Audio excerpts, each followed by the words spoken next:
Praise the Lord. प्रभु यीशु मसीह के नाम से आप सब लोगों को आज का वचन भाग में वेलकम करता हूं। आज हम लोग ध्यान करने वाले वचन भाग से नया नियम में भविष्यद्वक्ता कौन है, who is a prophet according to word of God in New Testament. हम देख सकते हैं बहुत से लोग अभी नबी का टाइटल अपना नाम के सामने डाल के घूमते हैं, उसके बारे में हम नहीं बात करेंगे। वचन आधारित, वचन नया नियम में किसको नबी बोलता है उसको हम लोग वचन के आधारित में ध्यान करेंगे। पुराने नियम में भविष्यद्वक्ता मतलब जो प्रॉफिट है वो ही एक व्यक्ति या जिसके द्वारा परमेश्वर अपनी बात मनुष्यों से कहता था, वे आने वाली बातों की मतलब भविष्यवाणी करते थे, लोगों को पश्चाताप के लिए बुलाते थे और राष्ट्रों को मार्गदर्शन देते थे। जो भविष्यद्वक्ता है, हम एक बात ध्यान देने का है कि भविष्यद्वक्ता सिर्फ भविष्यवाणी करने वाले को भविष्यद्वक्ता बाइबल नहीं बोलता है। पुराने नियम में एक भविष्यद्वक्ता को बहुत सा काम थे दुनिया में, जैसे वो अगर परमेश्वर के साथ आगे बढ़ना है तो पूरा का पूरा वो परमेश्वर का आवाज बनकर था।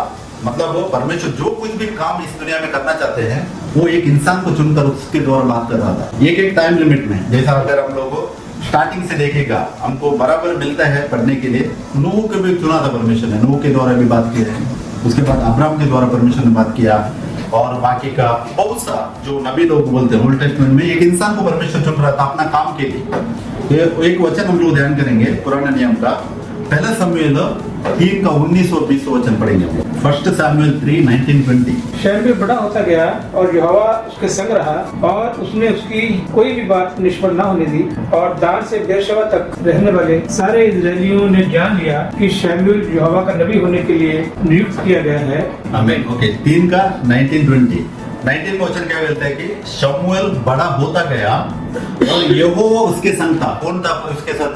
परमेश्वर उसके साथ था, शमूएल के साथ, और उसने उसकी कोई भी बात निष्फल होने नहीं दी।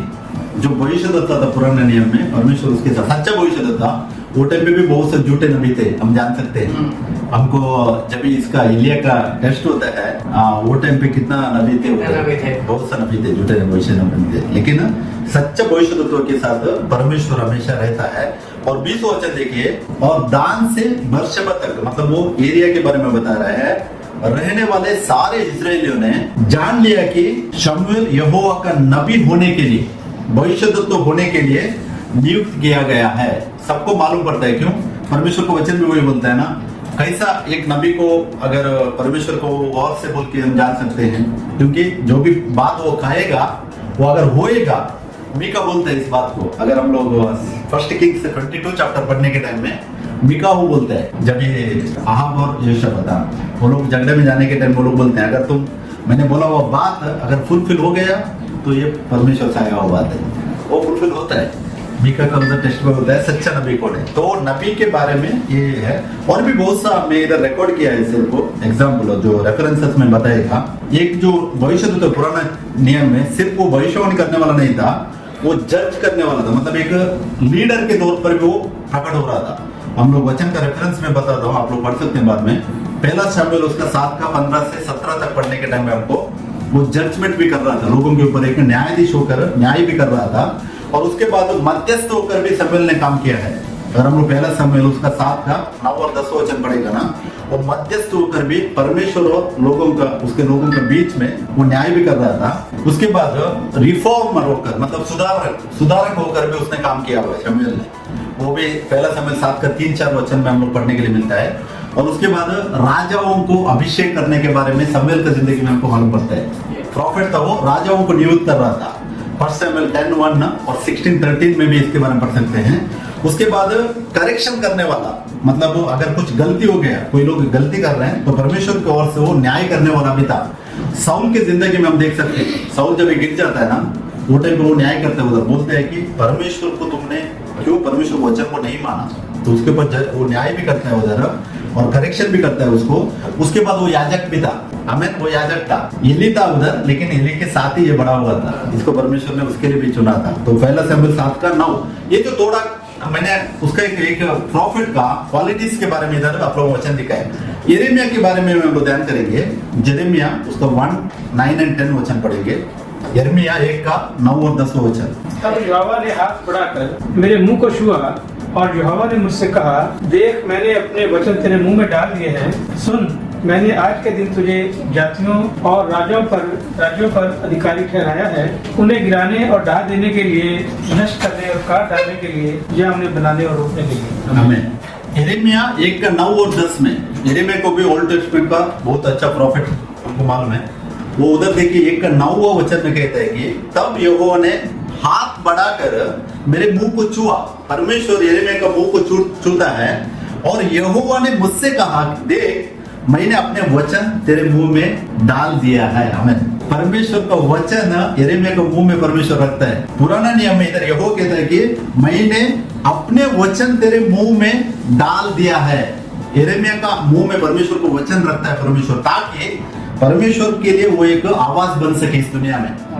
मतलब परमेश्वर जो चाहता है उसके द्वारा करने के लिए ये बात परमेश्वर इधर बता रहा है। और 10वें वचन में पढ़ सकते हैं हम लोग, बहुत सा चीज लिखा हुआ है उसमें। देखिए, सुन मैंने आज के दिन तुझे जातियों और राज्यों पर अधिकारी ठहराया है, उन्हें गिराने और ढा देने के लिए। मतलब उन्हें गिराने के लिए और उसने निकाल देने के लिए, ढा देने के लिए, नाश करने के लिए और काट डालने के लिए, या उन्हें बनाने और रोकने के लिए, मतलब सही करने के लिए। तो वही है नबी जो भविष्य तत्व है। हम लोग पहले ध्यान में कहे कि भविष्य तत्व का ये काम नहीं होता है, सिर्फ भविष्यवाणी करने वाला वो नबी बोलेगा। तो ये पुराना नियम में भी देख सकते हैं हम लोग, नबी को बहुत काम था, भविष्य तत्व को जो है बहुत सा काम था।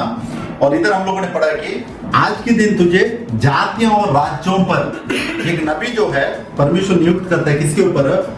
जातियों और राज्यों पर। राज्यों मतलब क्या है? कंट्रीज के ऊपर, मतलब इस दुनिया का रूलिंग के ऊपर बोल सकते हैं हम लोग। परमेश्वर एक नबी को चुनता है, जातियों और राज्यों पर अधिकारी ठहराया है।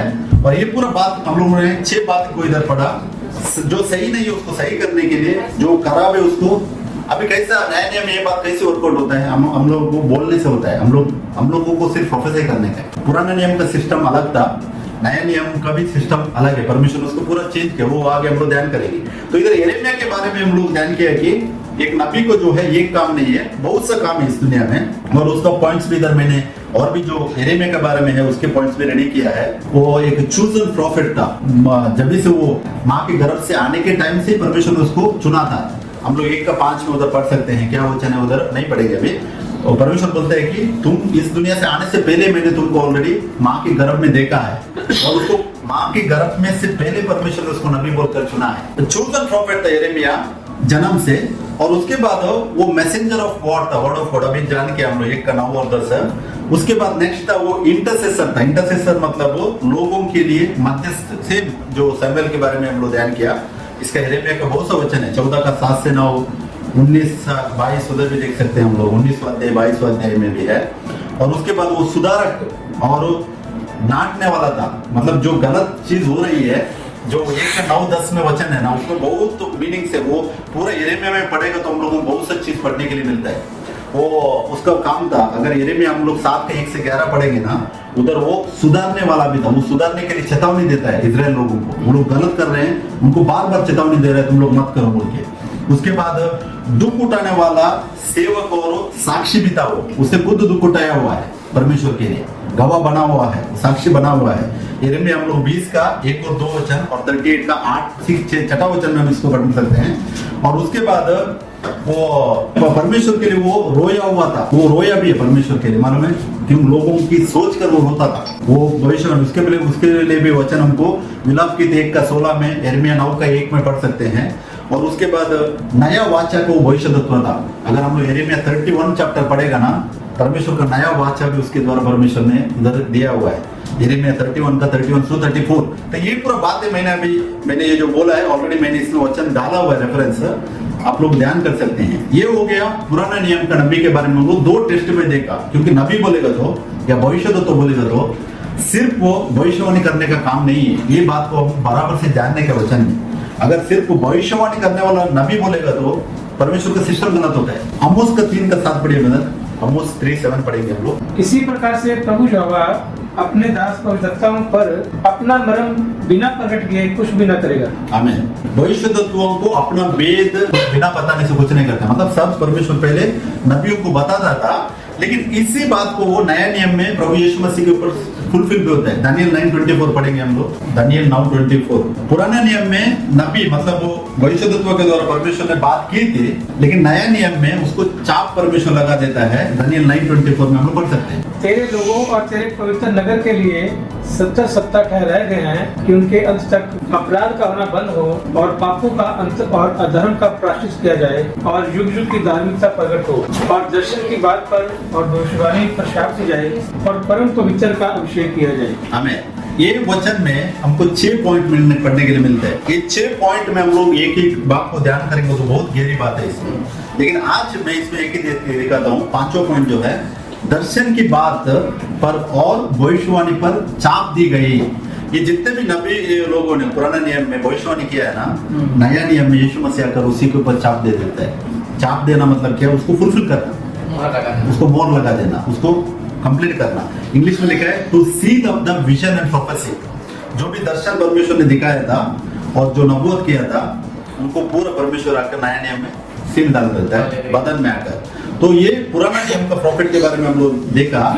नया नियम में प्रभु यीशु मसीह जो है अंतिम भविष्यद्वक्ता मतलब अंतिम नबी होकर प्रकट हुआ है। ये बात हम लोग आज ध्यान करने वाले हैं। इस दुनिया में अंतिम नबी जो है वो प्रभु यीशु मसीह है। उसके बाद कोई भी नबी नया नियम में नहीं आ सकता। ये परमेश्वर का काम है, वचन आधारित है। मैं आप लोगों को वचन से इसका एक्सप्लेन करेगा। अगर इंग्लिश में हम लोग पहले वचन पढ़ेंगे व्यवस्था विवरण का 18 का 15 और 18 वचन दो ही वचन पढ़ेंगे। तेरा परमेश्वर यहोवा तेरे मध्य से अर्थात तेरे भाइयों में से मेरे समान एक नबी को उत्पन्न करेगा तो उसी की सुनना। इसलिए मैं उनके लिए उनके भाइयों के बीच में से तेरे समान एक नबी को उत्पन्न करूंगा और अपना वचन उसके मुंह में डालूंगा और जिस जिस बात की मैं उसे आज्ञा दूं वही वह उनको कह सुनाएगा। आमीन आमीन। देखिए व्यवस्था विवरण 18 का 15 वचन, इधर वचन कहता है कि तेरा परमेश्वर यहोवा तेरे ही बीच में से, इन योर मिस्ट, तुम्हारे बीच में से क्या करेगा? तेरा भाइयों में से, देखो तेरे बीच में से, तेरे भाइयों में से ओके मेरे समान एक भविष्यद्वक्ता उठाएगा तो उसकी सुनना। मूसा बोल रहा है, मूसा के द्वारा परमेश्वर बात कर रहा है कि मेरे समान मतलब मूसा के समान। मूसा जो परमेश्वर का दिल का करीब था, हम सब जानते हैं। ये नबी से भी वो बढ़कर था, उसको परमेश्वर ने अपना दोस्त बोला था। ये प्रवचन है आपको मिलता है। मतलब एक भविष्यद्वक्ता उठाएगा तो उसकी सुनना। इसी का हम लोग सुनना चाहिए नया नियम में। नया नियम जो है यीशु मसीह ने बोला हुआ बात पर अगर हम नहीं सुनेंगे वो क्या होता है उसके बारे में मैंने वचन रिकॉर्ड किया, वो बात में हम लोग ध्यान करेंगे। तो उसी की सुनने के लिए बोल रहे हैं। सो मैं उनके लिए उनके भाइयों के बीच में से तेरे समान एक नबी को उत्पन्न करूंगा। एक नबी मतलब ये आखिर नबी हो गए इस दुनिया में। यीशु मसीह ने बोला था, मालूम है आप लोगों ने सुना है, एक दृष्टांत बोलते हैं यीशु मसीह, एक बगीचा का दृष्टांत देता है। उधर यीशु मसीह बोलते हैं कि बहुत सा प्रॉफिट्स को मतलब सेवक लोगों को वो उसका जो मालिक बेचता है, लेकिन आखिर में बोलते हैं आखिर में अपने बेटे को भेजेगा, सोचेगा कि इसको ये लोग रेस्पेक्ट देंगे। आखिर में बोलते हैं मतलब उसके बाद कोई भी नबी नहीं आने वाला है, क्योंकि सबसे बड़ा नबी प्रकट हो गया। कौन है? स्वयं परमेश्वर शरीर धारण कर इस दुनिया में प्रकट होते हैं, तो वो आखिर नबी है इस दुनिया में।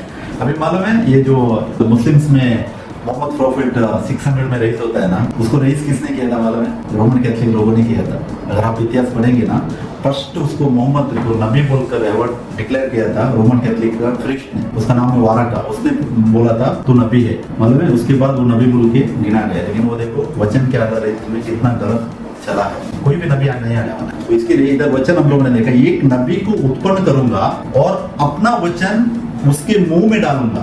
सही है? वही वचन यिर्मयाह के इसमें भी पढ़ा हम लोगों ने। सही है? परमेश्वर को वचन, परमेश्वर बोला था मैं तेरा वचन तेरा मुंह में रखेगा, तुम मेरे लिए नबूवत करेगा, मेरे लिए पूरा काम करेगा।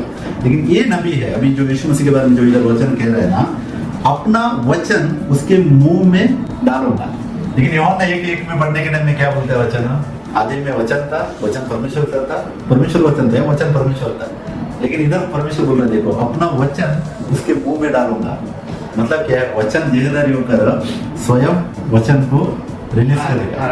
जॉन 6:63 में बोलते हैं कि मैंने बोला वो बात ही जीवन और आत्मा है। जीव और आत्मा वही वचन है, क्योंकि परमेश्वर वचनधारी परमेश्वर है, खुद बदल लेकर इस दुनिया में आया, वो बात कर रहा है। लेकिन वो ये पूरा भविष्यवाणी के द्वारा उसने बोला है पहले, वही हम लोग को दानियल 9:24 में लिखा। विजन्स एंड जो प्रोफेसी है उसको परमेश्वर ने सील किया है प्रभु यीशु मसीह ने। उसके बाद नए नियम में सिस्टम चेंज है, उस सिस्टम को हम लोग समझना जरूरी है। तो अपना वचन उसके मुंह में डालूंगा और जिस जिस बात की मैं उसे आज्ञा दूंगा वही वह उनको कल सुनाएगा। मतलब जो वचन यीशु मसीह बोलेगा, मतलब वो जो कि बदन के बारे में और आत्मा के बारे में दो कैटेगरी में बात कर रहे हैं। यीशु मसीह ने भी बात किया है, जब ये बदन में था ना, यीशु मसीह 100% मनुष्य होकर भी बात किया है और यीशु मसीह 100% परमेश्वर होकर भी बात कर रहा था। इसके लिए आज एक लोग नहीं समझ रहे हैं, इंसान को और परमेश्वर को दोनों एक साथ होकर इस दुनिया में चला हुआ बात को, वो गुप्त भेद को खोल नहीं सक रहे, सिर्फ परमेश्वर खोल सकता है, दूसरा कोई भी खोल नहीं सकते। वचन में अगर बने रहेंगे तो वही हमको प्रकाशन मिलेगा, हम उसको समझ सकते हैं। तो ये वचन में देखिए, इधर बोल रहे हैं कि मैं उसे आज्ञा दूंगा, वह उनको कह सुनाएगा, उसी बात को वो करेगा। यीशु मसीह ने इस दुनिया में किया हुआ है। तो ये नबूवत पहले हुआ है, मैं वही दिखाना चाहता हूँ। मूसा के द्वारा परमेश्वर ने पहले इस बात को बोला है, यीशु मसीह के बारे में दिखाया था, नबी के द्वारा ये किया हुआ है। और नेक्स्ट नया नियम को वर्ष अभी हम लोग देखेंगे, मत्ती 12:41 पढ़िए ब्रदर। निनवे के लोग न्याय के दिन इस युग के लोगों के साथ उठकर उन्हें दोषी ठहराएंगे, क्योंकि उन्होंने योना का प्रचार सुनकर मन फिराया, और देखो यहाँ वह है जो योना से भी बड़ा है। आमीन। यीशु मसीह अपने आप को योना प्रॉफिट को इधर कंपेयर कर रहे हैं। योना प्रॉफिट, यीशु मसीह क्यों योना को बोल रहे हैं मालूम है? योना जो है इस दुनिया में इजराइल के हिसाब से ना, वो एक सक्सेसफुल प्रॉफिट है पुराने नियम का, क्योंकि जब भी वो निनेवे शहर में जाता है, जाने से पहले वो भागता है बहुत, सही है, उसको नहीं जाने का था उधर, लेकिन परमेश्वर ने एक बार चुना, वो इंसान करना ही चाहिए। हम लोग योना की जिंदगी में हमको मालूम पड़ता है, सही है, वो मछली उसको निकाल लेती है, 3 दिन रात वो मछली के गर्भ में रहता है, बाद में किनारे में आके डाल देता है, बाद में जाकर वो जिधर प्रचार करता है, वो पूरा का पूरा गांव टट्टा ओढ़कर परमेश्वर की ओर फिरता है। तो इसके लिए इजराइल योना को प्रॉफिट को मानते हैं, वो लोग सबसे बड़ा नबी मानते हैं वो लोग। लेकिन यीशु मसीह ये मैथ्यू 12 का 41-42 में दो बात कहता है। 41 बस है आज का, लेकिन 42 का वो राजाओं का राजा के बारे में भी है। सोलोमन को कंपेयर करके नेक्स्ट वचन में बोलता है, सोलोमन से भी बढ़कर इधर है और योना से भी बढ़कर इधर है। मतलब वो इस दुनिया का सबसे बड़ा नबी से भी बढ़कर मैं हूँ बोल के परमेश्वर दिखा रहा है, मैं इधर हूँ, सही है। परमेश्वर स्वयं भविष्यद्वक्ता होकर प्रकट हुआ है। लेकिन नया नियम में परमेश्वर ने 3 ऑफिसर्स लिया, मतलब 3 कार्यालय बोलते हैं हम लोग। ये कौन सा है? यीशु मसीह राजाओं का राजा है। हम लोग रेवलेशन 19:16 में पढ़ सकते हैं, राजाओं का राजा। जब ये यीशु मसीह नेक्स्ट आने वाला है ना, रेवलेशन 19 चैप्टर, मतलब कलीसिया के साथ आने के टाइम में वो वचन फुलफिल्ड है, राजाओं का राजा प्रकट हो रहा है। परमेश्वर वो कार्यालय अपना है। दूसरा ये भविष्यद्वक्ता, अभी प्रभु परमेश्वर स्वयं भविष्यद्वक्ता है। वो भविष्यद्वक्ता किधर? हमारे अंदर है जी, सही है, प्रभु यीशु मसीह हमारे अंदर है। अभी अंदर परमेश्वर होने के बाद एक इंसान उठकर बोलेगा मैं नबी हूँ बोलेगा, तो वो परमेश्वर का सिस्टम को उसने तोड़ फोड़ किया जैसा होता है। इसके लिए हमको बहुत केयरफुल रहने का है। नया नियम में कोई भी नबी नहीं आ सकते, ये बात जानने का है। और नबियों का नबी प्रभु यीशु मसीह है। दूसरा है महायाजक, मालूम है महायाजक में भी 3 जो कार्यालय था परमेश्वर इंसान को दिया था ओल्ड टेस्टामेंट में अपने सेवक के लिए। जब एरोन को चुनता है, पहला महायाजक कौन है? एरोन है ना, एरोन को चुनता है। महायाजक का पद परमेश्वर ने वापस लिया। भविष्यवाणी भविष्य तत्व मतलब नबी का जो पोजीशन था वो भी परमेश्वर ने वापस लिया है। और तीसरा है राजाओं का राजा, उसको भी उसने वापस लिया है। अब ये 3 कार्यालय परमेश्वर स्वयं है, इसको हम लोग समझना बहुत जरूरी है। तो मैथ्यू 12:41 में हम लोगों ने पढ़ा, यीशु मसीह बोलते हैं कि यहाँ वह है जो यूनस से भी बड़ा है, मतलब अपने आप को परमेश्वर ने प्रकट किया। उसके बाद जॉन 6:14 में हम लोग पढ़ सकते हैं, यूहन्ना 6:14 वचन भी पढ़िए। तब जो आश्चर्य कर्म उसने कर दिखाया, उसे वे लोग देखकर कहने लगे, वह भविष्यद्वक्ता जो जगत में आने वाला था निश्चय यही है। आमीन। यरूशलेम को मालूम है, मतलब जो इजरायलिटीज है उनको मालूम है एक भविष्यद्वक्ता आने वाला है, वो सबसे बड़ा है। इधर टेस्टिफाई हो रहा है 6 चैप्टर में, जब वो अचंबा मतलब वो काम को देखता है ना इधर, उस टाइम पे वो लोग बोलते हैं देखिए वह सचमुच वही है जो भविष्यद्वक्ता है इस जगत में आने वाला था। मतलब सबसे बड़ा नबी के बारे में इधर बात कर रहे हैं। लूका 7:16 में भी हम लोग पढ़ सकते हैं वचन। इससे सब पर बहस आ गया और वे परमेश्वर की बड़ाई करके कहने लगे, हमारे बीच में एक बड़ा भविष्यद्वक्ता उठा है और परमेश्वर ने अपने लोगों पर कृपा दृष्टि की है। आमीन। हमारे बीच में एक बड़ा भविष्यद्वक्ता खड़ा हुआ है। प्रभु यीशु मसीह के बारे में बोल रहा है कि हमारे बीच में ये क्यों, ये पूरा वचन आया हुआ है, ये पूरा भविष्यवाणी किया हुआ वचन है। मतलब ये दुनिया के लिए प्रभु यीशु मसीह ऐसे प्रॉफिट प्रकट होने वाला है, उस बात को हम लोग ध्यान देने का। वो परमेश्वर ही है, लेकिन प्रॉफिट किसके लिए? क्योंकि उसने भविष्यवाणी किया था, मूसा के द्वारा हम लोगों ने ध्यान किया उस वचन को। तो हमारे बीच एक बड़ा भविष्यद्वक्ता उठ खड़ा हुआ है और परमेश्वर ने अपनी प्रजा पर दृष्टि की है, मतलब वो राइट गाइडेंस देने वाला ये भविष्यद्वक्ता है। और जॉन 4:19 में भी, यूहन्ना 4:19 में भी हम लोगों ने पढ़ सकते हैं, मैं पढ़ता हूँ उधर। उस स्त्री ने उससे कहा, हे प्रभु मैं जानती हूँ कि तू भविष्यद्वक्ता है। ये समार्य का जो स्त्री है उसके बीच में जब डिस्कशन होता है वो टाइम पे पूछते हैं, यीशु मसीह पूछते हैं कि कौन है, बोलते हैं तू नबी है। उसी वचन के इधर बोलते हैं मैं जानती हूँ कि तू भविष्यद्वक्ता है। उसके बाद मैथ्यू 21:11 में भी हम लोग पढ़ सकते हैं, और बीड ने कहा यह गलील के नासरत का यीशु भविष्यद्वक्ता है। ये 21 चैप्टर कभी का अमल में जब यीशु मसीह यरूशलेम में एंटर होते हैं गधे के ऊपर बैठकर, वो टाइम पे वो लोग होसाना होसाना बोल के जो नारे लगाते हैं ना, वो टाइम पे ये बात कहते हैं। वो लोग बोलते हैं कि यह गलील के नासरत का यीशु भविष्यद्वक्ता है बोल के इधर बोल रहे हैं। और एक इंपॉर्टेंट वर्ड देखेंगे हम लोग हेब्रेय्स 1:1 और 2, इब्रानियों उसके एक और दूसरा वचन पढ़ेंगे। पूर्व युग में परमेश्वर ने बाप दादा से थोड़ा थोड़ा करके और बाती बाती के भविष्यवक्ताओं के द्वारा बातें कर इन अंतिम दिनों में हमसे पुत्र के द्वारा बातें की, जिसे उसने सारी वस्तुओं का वारिस ठहराया और उसी के द्वारा उसने सारी सृष्टि की रचना की है। आमीन। ये वचन को लेकर लास्ट टाइम एक आदमी मेरे से ट्रिनिटी टेस्टिफाई करने के लिए देख रहा था, लेकिन ये वचन में कितना गहराई है हम देख सकते हैं। उधर देखो हिंदी में लिखा है पूर्व युग में। पूर्व युग मतलब कौन सा? यीशु मसीह प्रकट होने का पहले का युग की बात कर रहा है बाइबल, सही है। पूर्व युग उसको कहा गया है। और उधर क्या कहता है, परमेश्वर ने बाप दादों से तोड़ा तोड़ा करके और बांती बांती से भविष्यद्वक्ताओं के द्वारा बातें करके, उधर है। उसके बाद कंटिन्यूएशन देखो, इन दिनों में मतलब नया नियम अभी ये अंतिम दिनों में, ये कभी बोला था जब ये पौलुस रहेगा ना, इसको लिखा हुआ इब्रानियों को, वो लिखा हुआ बोलता है कि इन दिनों के अंत में हमसे पुत्र के द्वारा बातें की। पुत्र कौन है? शरीर मतलब मनुष्य होकर जो परमेश्वर प्रकट हुआ है उसको पुत्र। परमेश्वर शरीर में पुत्र का स्थान में आया, लेकिन आत्मा में वो पुत्र नहीं है, आत्मा में परमेश्वर है। ये जानने का हम वो जानने के लिए बहुत सा लोग फेल हो गए, इसके लिए बहुत सा अलग अलग डॉक्टर्स ला रहे हैं। परमेश्वर शरीर में पुत्र का मतलब शरीर धारण किया, पुत्र है। पुत्र कौन है? शरीर में पुत्र है, आत्मा में परमेश्वर पुत्र नहीं है, आत्मा में वो परमेश्वर है। मतलब वचन में वो परमेश्वर है। हम लोग पुराने नियम में ध्यान किया ना, जब ये यिर्मयाह का मुंह में परमेश्वर बोलता है मेरे मुंह में वचन रखूंगा, तुम बात करेगा मेरे लिए। लेकिन नया नियम में स्वयं शरीर धारण करता है। जब मरियम का गर्भ में यीशु का आना होता है इस दुनिया में, वो टाइम पे हम देख सकते हैं उधर पवित्र आत्मा उसके ऊपर आता है। मतलब कौन है? स्वयं परमेश्वर उसके ऊपर आता है, और वो जो शरीर धारण करता है उसमें से यीशु मसीह दुनिया में बाहर आता है। ये इंसान की समझ के बाहर की बात है, हम नहीं समझ सकते, लेकिन फिर भी वचन हमारे साथ है। वचन के साथ हमें एग्री होकर आगे बढ़ना है। तो क्या कह रहे हैं कि इन दिनों के अंत में हम से पुत्र के द्वारा बातें की। अभी जो भी परमेश्वर बात किया ना लास्ट में बदन में आया ना, पुत्र के द्वारा बात किया, अभी वही पुत्र आज हमारे अंदर है, सही है। वही पुत्र परमेश्वर आत्मा, पवित्र आत्मा बोलते हैं हम लोग, वचन है, वही हमारे अंदर है। तो हमारे अंदर रखकर भी वो अभी बात कर रहे हैं। तो ये जो बातें हम लोगों ने ध्यान किया, पूर्व युग के डिफरेंस भविष्यद्वक्ताओं के द्वारा बात कर रहा था। पूर्व युग में हेब्रेय्स 1:1 और 2 सही से समझने का हम लोग, पूर्व युग में परमेश्वर भविष्यद्वक्ताओं के द्वारा बातें करता था, लेकिन अभी इन दिनों के अंत में मतलब अभी हमसे पुत्र के द्वारा बातें की। पुत्र मतलब वो स्वयं शरीर धारण कर हमसे बात किया है उसने, मतलब इजराइल लोगों के साथ बात किया। लेकिन आज वही वचन हमको आज मिल रहा है, हम लोग भी उसी वचन को धारण कर रहे हैं। तो इस बात को हम लोग समझने का। और एक एक्ट्स 3:22-23 भी पढ़िए। जैसा कि मूसा ने कहा, प्रभु परमेश्वर तुम्हारे भाइयों में से तुम्हारे लिए मुझ सा एक भविष्यद्वक्ता उठाएगा, जो कुछ वह तुमसे कहे उसकी सुनना, परंतु प्रत्येक मनुष्य जो उस भविष्यद्वक्ता की ना सुने लोगों में से नष्ट किया जाएगा। आमीन। यही वचन मैंने उधर बोला था प्रभु को, इसके बारे में वचन है नया नियम। इधर देखो ये 3 का अध्याय में जब ये लोग जाते हैं ना वो यरूशलेम के टेम्पल में, उधर ये बात हम लोग कहते हैं। उधर ये मूसा ने बहा हुआ बात को इधर ये लोग दिखा रहे हैं। देखो ये पुराना नियम की वचन है, बात है। परमेश्वर ने कहा था, क्या था?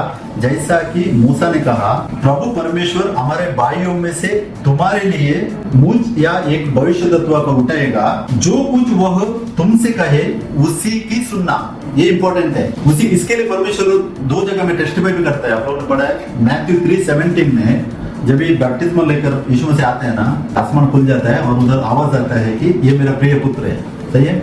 और उसके बाद मैथ्यू 17:1-5 पढ़ने के टाइम में भी हमको जब यीशु मसीह का रूपांतर होता है वो पहाड़ पर, उधर 3 दिखाई देते हैं। वो दृष्टांत है, मतलब एक विजन है, विजन में दिखाई देते हैं। ये 3 लोग देते हैं, गवाह देते हैं, पतरस से याकूब यूहन्ना, 3 लोगों की गवाही परमेश्वर उधर देता है। उनको विजन दिखाता है परमेश्वर, मूसा को दिखाता है, एलिया को दिखाता है, यीशु मसीह को दिखाता है। लेकिन उधर आवाज किसका आता है? यीशु मसीह को दिखाकर बोलते हैं इसकी सुनना।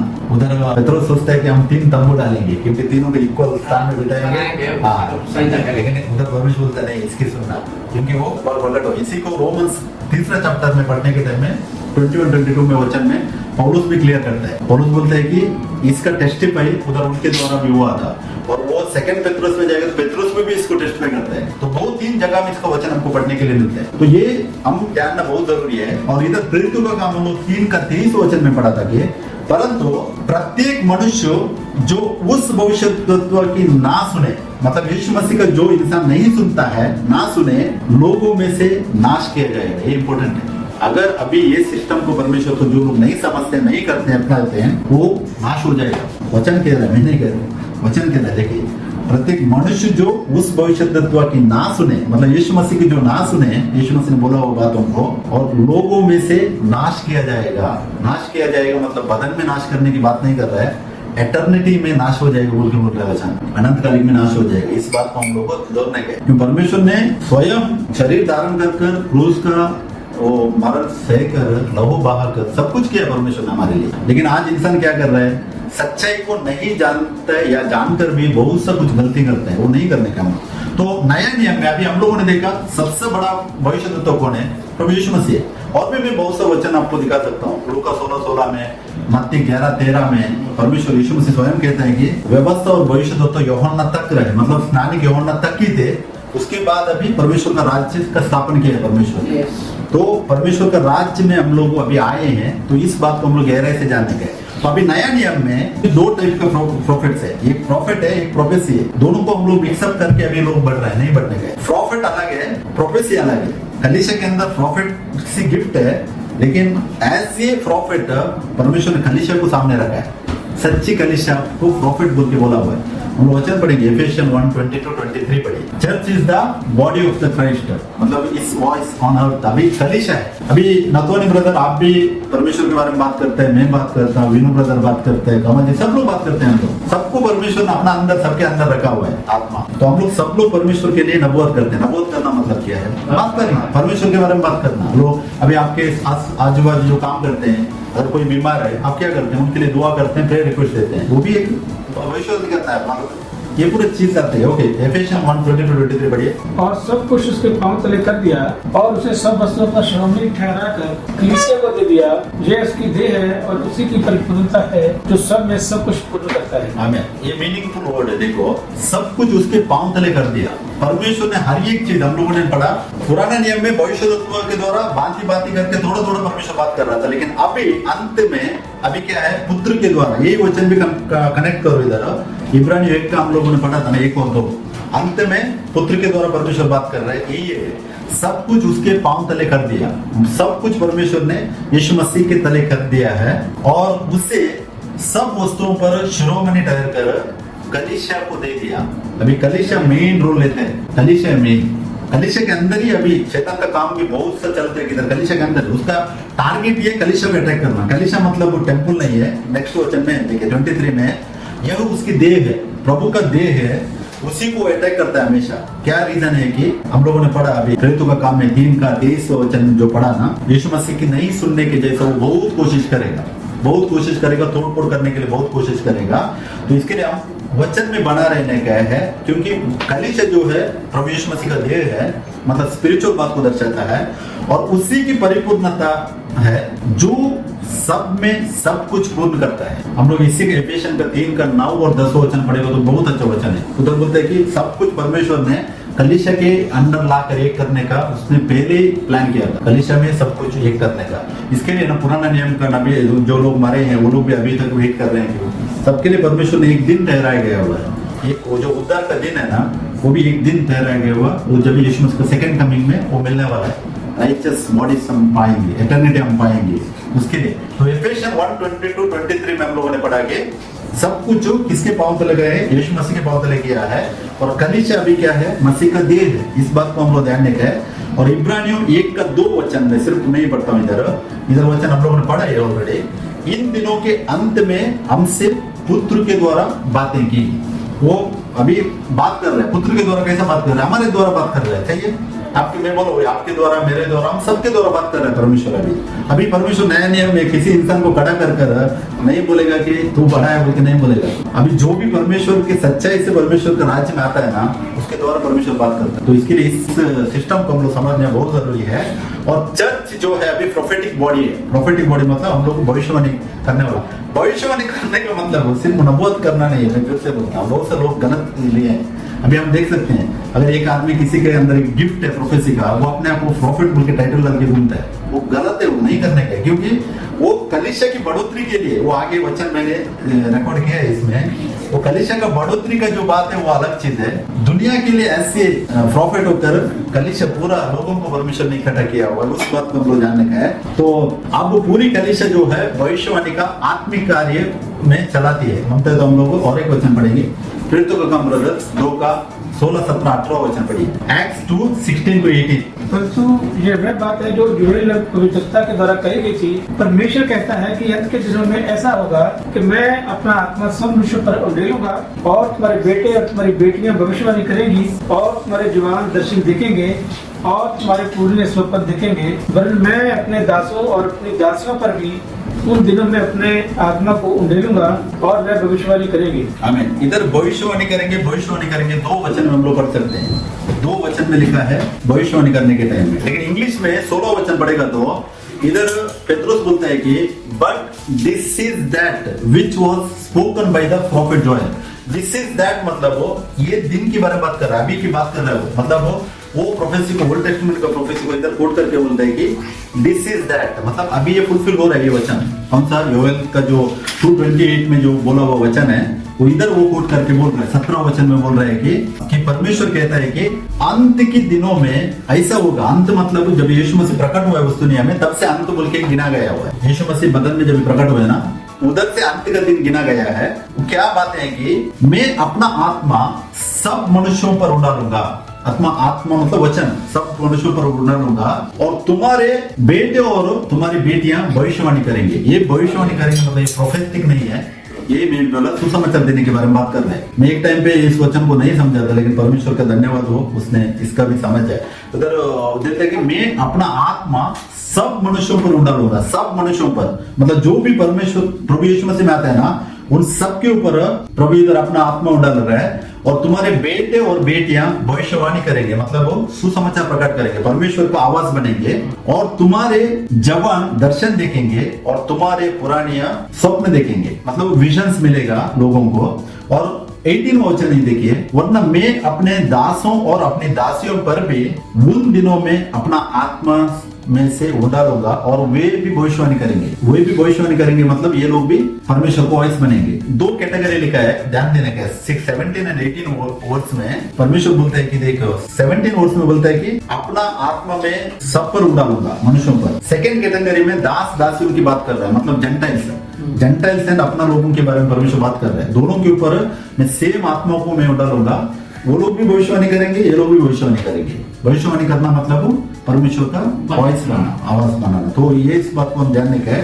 सो prophecy is the way universal gift, not a single office. मतलब प्रोफेसी जो करना है वो कलीसिया के बढ़ोतरी के लिए। अगर हम लोग पढ़ने के लिए नहीं जाएंगे, 1 कोरिन्थियस 12:8 से 12 पढ़ने के टाइम में 9 गिफ्ट के बारे में हम लोग पढ़ सकते हैं। 9 गिफ्ट में एक गिफ्ट है कि किसी को भविष्यवाणी करने का गिफ्ट के बारे में बोल रहे हैं। मतलब कलीसिया के अंदर जो भविष्यवाणी करना है वो प्रोफेसी गिफ्ट है। गिफ्ट मतलब कलीसिया की बढ़ोतरी के लिए, लेकिन वो गिफ्ट और जो प्रॉफिट दोनों बात अलग अलग है। इसको हम सही से समझने का है। प्रॉफिट जो है पुराना नियम का, जैसा हम लोगों ने देखा, मूसा जो भी भविष्यवाणी रखता थे, उनको रिफ्लेक्ट करके परमेश्वर ने चर्च को सामने रखा है। लेकिन भविष्यवाणी का जो गिफ्ट है वो कलीसिया के अंदर है, कलीसिया की बढ़ोतरी के लिए। 9 गिफ्ट में से एक है। अभी फॉर एग्जाम्पल किसी के साथ फेथ है, किसके साथ अच्छा ज्ञान परमेश्वर देता है, वचन का ज्ञान, वो सब लोग क्या है, सबको इक्वल है। कहते हैं कलीसिया के एक साथ होकर आगे बढ़ने के लिए, वो कलीसिया की बढ़ोतरी के लिए हम लोग बोल सकते हैं। हम तो एक वचन पढ़िए, 1 कोरिन्थियस 12:7 पढ़िए। किंतु सबके लाभ पहुंचाने के लिए हर एक को आत्मा का प्रकाश दिया जाता है। आमीन। किंतु सबके लाभ पहुंचाने के लिए, मतलब एक कलीसिया के अंदर की बात कर रहे हैं। अगर ये ऊपर से पढ़ेंगे ना, उधर बोलते 4वां वचन, 5वां वचन, 6वां वचन, ये 12 चैप्टर का पढ़ेगा तो एक ही आत्मा है, दूसरा वरदान है, उसके बारे में एक्सप्लेन कर 7वां वचन में बोल रहा है कि किंतु सबके लाभ पहुंचाने के लिए, सबके लाभ मतलब कलीसिया का अंदर की बात कर रहे हैं वो, कि गिफ्ट तो कलीसिया के गिफ्ट के बारे में वो एक्सप्लेन कर रहे हैं पौलुस को, सबके लाभ पहुंचाने के लिए हर एक को आत्मा का प्रकाश दिया जाता है। वो हर एक का प्रकाश, वो आत्मा का प्रकाश में एक गिफ्ट है, भविष्यवाणी का गिफ्ट है। उसका भी लोग कहते हैं, वो टाइम पे भी थे, बाइबल में रिकॉर्डेड है, 1 कोरिन्थियन 14:3 में भी हम पढ़ सकते हैं उधर। परंतु जो भविष्यवाणी करता है वो मनुष्यों से उन्नति और उपदेश और शांति की बातें कहता है। जो भविष्यवाणी करता है मतलब एक कलीसिया के अंदर की बात कर रहा है, मतलब वो मनुष्यों की उन्नति के लिए। अभी अग्बोस बोल के हम लोग पढ़ सकते हैं, मालूम है, एक्ट्स 11:27-28 में पढ़ सकते हैं। उधर अग्बोस बोल के एक जो प्रोफेटिक था, मतलब वो भविष्यवाणी करने वाला था। अभी कलीसिया के अंदर ही एक बार हमको 21 चैप्टर में हम लोग 9, 10, 11 पढ़ेगा तो प्रेरितों का काम, पौलुस के ऊपर जो तकलीफ आने वाली थी, परमेश्वर वो उधर दिखाता है, घर तक अपना हाथ बांध कर वो बोलता है कि हमारे बीच में से एक आदमी को ऐसे ही आगे ऐसा होएगा बोल के वो बताता है। मतलब कलीसिया में जो आने वाले विपत्तियों के बारे में, देश में आने वाले विपत्तियों के बारे में प्रोफेसी कर रहा था, मतलब वो भविष्यवाणी कर रहा था। भविष्यवाणी मतलब समझ सकते हैं बोल के मैं सोचता हूँ, भविष्यवाणी करना और ऐसे प्रॉफिट ऑपरेटर में दोनों अलग अलग बात है। इस बात को हम लोग बराबर से वचन में समझने का है। तो एक्ट्स प्रेरितों का काम 11:27-28 आप लोग पढ़िएगा, अग्बोस के बारे में लिखा हुआ है। और उसके बाद प्रेरितों का काम 21 का 9 से 11 तक भी हम लोग अग्बोस के बारे में पढ़ सकते हैं। और उधर फिलिप बोल के एक इंसान था, उसको 4 बेटियां थी, उनके पास भी प्रोफेसी गिफ्ट था, तो वो गिफ्ट के बारे में बात कर रहे हैं। तो ये पूरा बात क्या है कि हम लोग प्रोफेसी, नए नियम में जो प्रोफेसी गिफ्ट और प्रॉफिट मतलब भविष्यवाणी, इसको मिक्सअप कर हम लोग नहीं बढ़ने का, ये बात को हम लोग समझने का है, समझ कर आगे बढ़ने का है, नहीं तो बहुत गलत हो जाता है। अभी मैं एक और 2 वचन पढ़कर हम लोग लास्ट करेंगे। रेवल्यूशन 19:10 पढ़िए उधर, प्रकाशित वाक्य 19:9-10 वचन पढ़िए। उधर एक बात है, मैं आपको दिखाना चाहता हूँ वचन से। तो मैं उसको दंडवत करने के लिए उसके पांव पर गिर पड़ा। उसने मुझसे कहा कि देख, ऐसा मत कर, मैं तेरा और तेरे भाइयों का संगी दास हूँ जो यीशु की गवाही देने पर स्थिर है। परमेश्वर ही को दंडवत कर, क्योंकि यीशु की गवाही भविष्यवाणी की आत्मा है। आमीन। इधर लास्ट पॉइंट देखिए इसमें, क्योंकि यीशु की गवाही जो है भविष्यवाणी की आत्मा है। यीशु की गवाही होने के बारे में भविष्यवाणी की आत्मा है बोल के जो ये बात करता है इधर वचन जो है, इंग्लिश में पढ़ेंगे तो For the testimony of Jesus is the spirit of prophecy, मतलब टेस्टिफाई करना, यीशु मसीह को टेस्टिफाई करना है, वो स्पिरिट ऑफ प्रोफेसी है एज ए प्रॉफिट। अभी वो दंडवत, ये क्या करते हैं, यूहन्ना 2 जगह में दंडवत करता है देवदूत को, मालूम है, ये किधर करता है और रेवल्यूशन 22 चैप्टर में करता है। दोनों जगह में बोलते हैं कि मत कर, लेकिन आज तो बहुत से लोग इंसान बोलते हैं मेरे को दंडवत करो। कितना सा लोग अभी मिलता है आपको पढ़ने की, लेकिन गलत है। इधर बोलते हैं वचन की यीशु की गवाही भविष्यवाणी की आत्मा है। यीशु की गवाही जो है भविष्यवाणी की आत्मा, यीशु का गवाही बनना ही भविष्यवाणी की आत्मा है। और रेवल्यूशन 19:20 पढ़िए लास्ट, फॉल्स प्रॉफिट के बारे में एक वचन ध्यान करेंगे हम लोग। ये वचन रेवल्यूशन 19:20 में 2 बातें, एक पशु के बारे में बात करती है और झूठा भविष्यद्वक्ता के बारे में बात करते हैं। अभी हम लोगों ने देखा भविष्यद्वक्ता जो है नए नियम में कलीसिया है, तो झूठा भविष्यद्वक्ता क्या हो गया, झूठी कलीसिया है। वो झूठी कलीसिया में सिर्फ वो सब बहुत बड़ा झुंड आता है, इसमें कैटेगरी में आता है, जो लोग यीशु की जो बात बोला हुआ नहीं सुनते। हम लोगों ने एक्ट्स में ध्यान किया, एक्ट्स 3:23 में, जो यीशु का शिक्षा के अंदर नहीं आते हैं, वो लोग कैटेगरी ऑटोमेटिकली चेंज होएगा। परमेश्वर अभी किसी को भी नहीं दिखा रहा है कि तुम ये कर रहे हो वो कर रहे हो, परमेश्वर नहीं है। परमेश्वर तो चेतावनी दे रहा है, लोगों के द्वारा, वचन के द्वारा चेतावनी देता है परमेश्वर, लेकिन परमेश्वर नहीं बताएगा कि अभी जजमेंट किसी के ऊपर भी परमेश्वर नहीं ला रहा है। परमेश्वर का जो जजमेंट है, बॉडीली जजमेंट बहुत बार लाया है परमेश्वर ने। अगर हम इतिहास पढ़ेंगे तो हमको मालूम पड़ता है, जो वचन के अधीन नहीं होते उनके ऊपर उनका बॉडीली जजमेंट परमेश्वर ने दिया है बहुत बार, लेकिन स्पिरिचुअल जजमेंट है वो 1 डे, एक ही दिन उसके लिए निकट किया है। वो प्रभु यीशु मसीह का दूसरा आगमन है। शैतान उसमें भी बहुत खेला हुआ है, सीक्रेट रैप्चर डॉक्ट्रिन लाया हुआ है और बहुत कुछ किया है उसने, लेकिन वो दिन का इंपॉर्टेंस के बारे में अगर हम लोग स्टडी करेगा तो बहुत कुछ बात हमको उसमें भी पढ़ने के लिए मिलता है। तो इसके लिए झूठा भविष्यद्वक्ता का कैटेगरी में नहीं जाने का है, इसके लिए हम ध्यान देने का है। हम लोग सही वचन में बढ़कर आगे बढ़ना है। मैथ्यू 24:5, मैथ्यू 24:24 में यीशु मसीह ने कहा है झूठे भविष्यद्वक्ता आएंगे। झूठे भविष्यद्वक्ता मतलब कौन है, अपने आप को जो बोलेंगे कि मैं प्रॉफिट हूँ, तो वो ऑटोमेटिकली वो क्या, परमेश्वर का जजमेंट वचन से हो रहा है। जो वचन पढ़कर हम लोग, अगर वचन को हम इज्जत नहीं देंगे तो ऑटोमेटिक वो कैटेगरी हमारा स्लिप हो जाएगा। इसके लिए तो वो ये सिस्टम को बराबर समझने का है। और हम लोग ने इब्रानी 1:2 में पढ़ा था कि अंतिम दिन अभी का टाइम में प्रभु यीशु मसीह के द्वारा बात करता है। अभी एक और एक ग्रुप रेज हुआ है, उसका नाम शिनचियोन जी बोल के, कोरिया का, आप लोगों ने सुना है क्या मालूम है। शिनचियोन जो है ना, वो लोग क्या बोलते हैं मालूम है, ये एंड टाइम का जो बोलते हैं ना, विलियम ब्रैनम उनका प्रॉफिट है, ऐसा वो लोग बोलते हैं कि यीशु मसीह आने का पहले नया यूहन्ना आने वाला है, वो है बोल के उसने अपने को प्रकट किया है। 1984 में उसने प्रकट किया है। शिन चियोन जी बोल के उसका नाम है।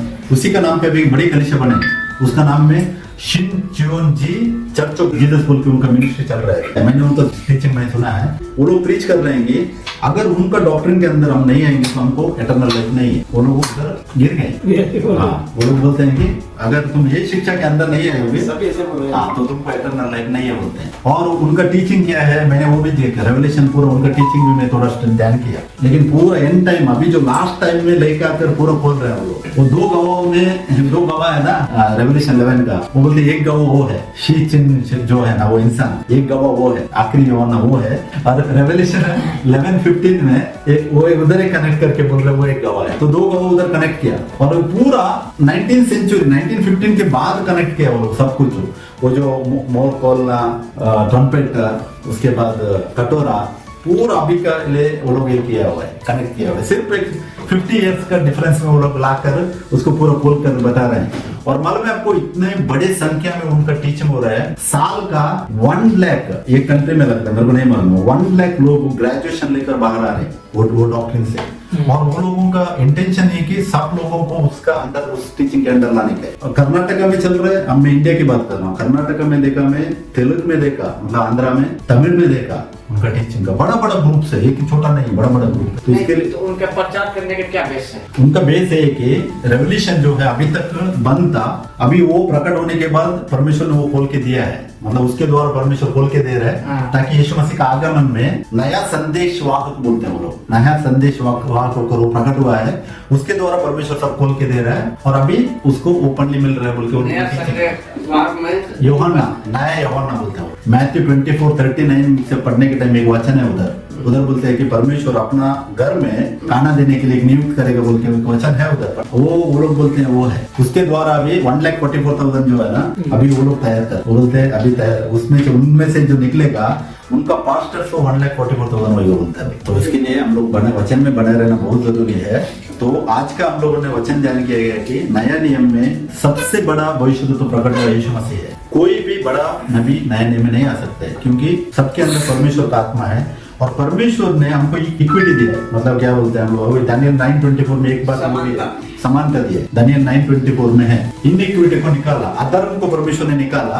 परमेश्वर का नजर से सबको इक्वल राइट्स दिया परमेश्वर ने, उसको पाना छोड़ना वो हमारे हाथ में। परमेश्वर ने किसी को भी ये नहीं किया, मतलब रिस्ट्रिक्शन नहीं रहा। अगर आपको पाना चाहते हैं परमेश्वर का काम आप पा सकते, आप नहीं, और एक इंसान को सजदा करना है आप कर सकते हैं, आपके हाथ में। लेकिन इसमें टीचिंग किसके अंदर आते हैं वो देखना है, यीशु मसीह के अंदर नहीं आएगा। वही वचन है, यीशु मसीह का वचन का जो सिस्टम परमेश्वर ने बनाया उसके अगेंस्ट जाने का बात कर रहे हैं। और ये जो बरमाने वाले आत्मा बहुत है अलग अलग रीति से। हम लोग रेवोल्यूशन 1920 पढ़ने के टाइम में पशु और झूठा भविष्यद्वक्ता है।